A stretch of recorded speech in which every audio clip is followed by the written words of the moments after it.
Today we are going to learn a new strategy with adding, and today we're going to use a number line. I have a word problem that says South Sports Store has many customers every day. Over the weekend, the store had 912 customers. Of those customers, 547 visited the store on Saturday. How many customers visited the store on Sunday? Anytime I'm solving a problem, the first thing I do is make sure that I understand what is happening. So let me reread the problem to make sure I understand. South Sports Store has many customers every day. Over the weekend, the store had 912 customers. Okay, so I can see that the total customers was 912. Of those customers, 547 visited the store on Saturday. How many customers visited the store on Sunday? So we're trying to figure out how many were there on Sunday. We know how many were on Saturday. We know how many there were total. We want to know how many were on Sunday. So I'm going to write something. I'm going to say blank customers visited the store on Sunday, because that's what I'm trying to figure out. This blank is going to end up being my answer. So if I add the customers on Saturday and the customers on Sunday, I should have the total number of customers for both days. I can write this as an equation, which would be 547, which that is how many people visited on Saturday, plus S, and I'm going to do S for Sunday because that's what we're solving for, and that total was 912. Now that I know what I need to do, and I have organized my thinking, I am going to work on solving this problem using a number line. So I have a number line right here. I am going to start at 547 on a number line for the number of customers on Saturday and see how much I need to add to it to get to 912. So on my number line, I'm going to start at 547, and I'm going to end, because that's the total, at 912.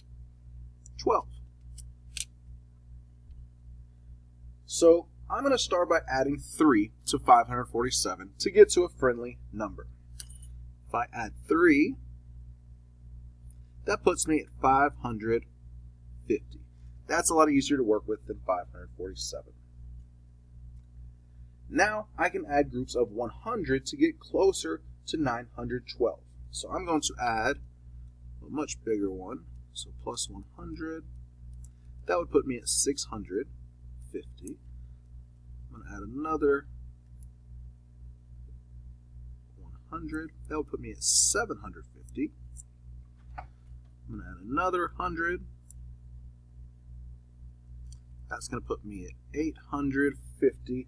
Now I'm going to stop, because if I add another 100, that would put me at 950, and that would be more than 912. So what I'm thinking is that I could add, instead of 100, I could add 50 to get me to 900. So I'm just going to add 50, and that would be 900. Now I can see, to get from 900 to 912, I just need to add 12. Now, I don't quite have my answer yet. My number line is done, but now I need to figure out how much did I actually move. So I know I have 3 plus 100 plus 100 plus 100 plus 50 plus 12. So I'm going to go ahead and I'm going to combine these 300s right here just to be 300. So that would turn into 300. Now I have 3 plus 300 plus 50 plus 12. I know that 300 plus 50, that's an easy one. I'm going to go ahead and turn that into 350. So now I would just have 3 plus 350 plus 12. Next, I'm going to add the 12 to the 350. That would be 350, 362.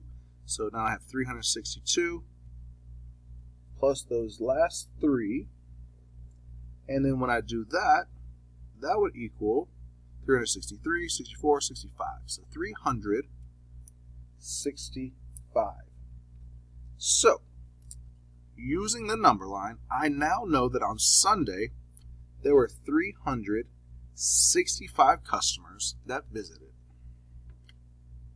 Also, anytime that I'm done with a problem in math, I always like to think about, is my answer reasonable? And I think that it is, because my answer is smaller than the total. If I would have had a number that was greater than 912, that answer would not have been reasonable. But my answer is reasonable because it is less than that 912. Also, if I were to kind of round and estimate it to my nearest hundred, 547 would round to 500, 365 would round to 400, 400 plus 500 would equal about 900. So through rounding, I also know that my answer is reasonable.